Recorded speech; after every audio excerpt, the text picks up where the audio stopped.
everyone, I'm an NPC called Jared. You're the player character called Nigel Thickness? Let's jump inside Star Citizen and take a quick look at some of what's coming in next week's release of Alpha 4.7. Let's go.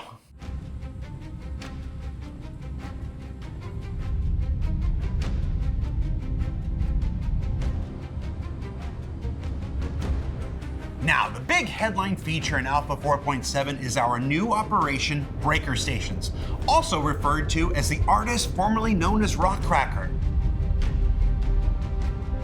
Now, currently in testing on the PTU, Breaker Stations invite you to visit these derelict stations, find your way inside, restore operational control in whatever manner you can,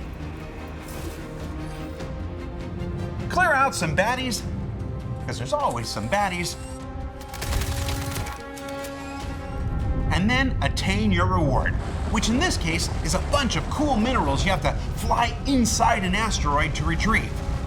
It's the next major content drop for Star Citizen this year, looking to build upon the work from previous operations like Stormbreaker, Onyx Facilities, and Welcome to Nyx, complete with optional paths to success and greater rewards for those who unlock all of its secrets.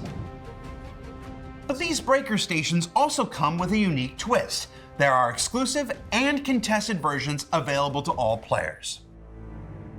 The exclusive options will make it easier for dedicated groups of players to tackle the content on their own without too much interference from the universe as a whole. While contested locations will provide a more rambunctious adventure for people who like a little more chaos in their lives. In either case, bring backup. Now additionally, there are even more locations without the Rock to Crack dedicated to a variety of sandbox missions that will be unlocking a few weeks after release. So altogether, these Breaker Stations represent an exciting progression in location scale, combined arms combat, industrial opportunities, the ongoing conversation about PvE, PvP, and PvPvE, and just in general, everyone coming together to either help or hinder one another, depending on which contract and what experience you choose. All personnel be advised, mining laser sequence activated. That's not all 4.7 has to offer. The long-fabled inventory improvements are upon us, providing the next evolution of Star Citizen's interface for indexing, interacting, and evoking all the irregular items you intersect with throughout the universe. With new functionalities that affect everything from stacking to displaying inherent quality, and a spiffy new look that should cut down on time looking for the right stuff, it's a major quality of life improvement for the verse that will not just continue to improve beyond 4.7, but set up the foundation for other new features along the way. And one of those other new features include the first iteration of crafting, the next major step forward in allowing citizens to shape and conform the universe as they see fit.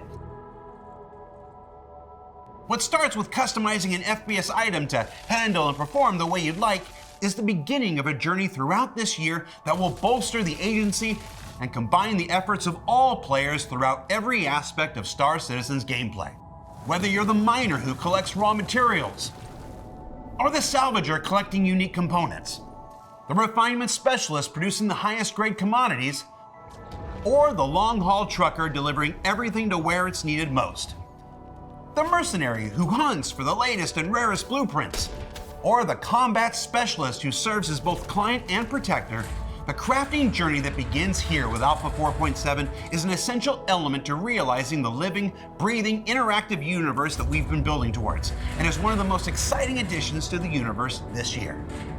And of course, as with every new system, there's going to be a host of changes along the way. So be sure you check out the new crafting guide that releases alongside Alpha 4.7 with all the latest info. Now, of course, at the beating heart of Star Citizen is its spaceships. And Alpha 4.7 is bringing with it a host of changes and improvements to spaceship gameplay as development pushes towards the eagerly awaited tactical strike groups this spring. And that starts with the next iteration of shield and armor updates. For shields, this means changes to overall health and the effectiveness of energy weapons. For armor, this includes adjusting the minimum damage requirements to make it harder for smaller projectiles to penetrate, as well as creating an evolving progression of what types of weapons to use when in select situations. There's changes to radar and detection systems, where the type of equipment you have and the power assigned to both now directly affect the range. Things like aim pips and ESP come into play. Updates to missile explosions that mean the explosion radius of external hits become more focused and should no longer damage internal components without first breaching an opening. As well as a pass on many of the doors, ramps, and lifts in ships to improve their durability, because we're about to give people a much bigger reason to target them from now on.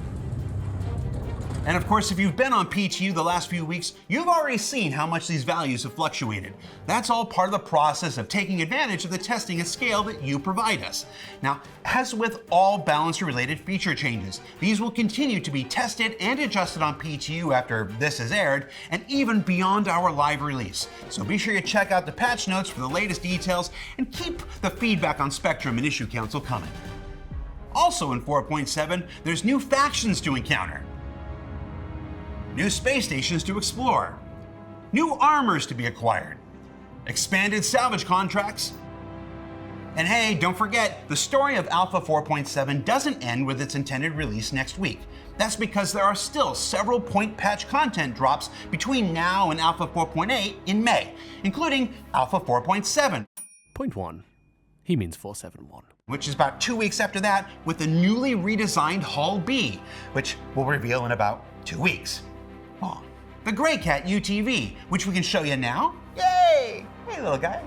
The Captains of Industry promotion, which sees the return of many cargo, mining, salvage vehicles, and more.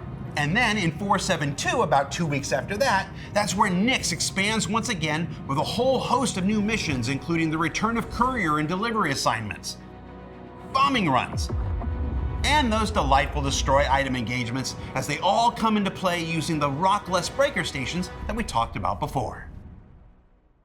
Altogether, the Alpha 4.7 era will deliver new content about every 2 weeks between now and 4.8, which is another way the development team is working to ensure that there's always something new for as many Star citizens as possible. And before we go, there's one more thing that we can show you coming to Alpha 4.7 next week. Yeah, but we can only do it super quickly, because we're jerks. You could say a new start for spaceflight arrives in Alpha 4.7. Come on back next week to find out more.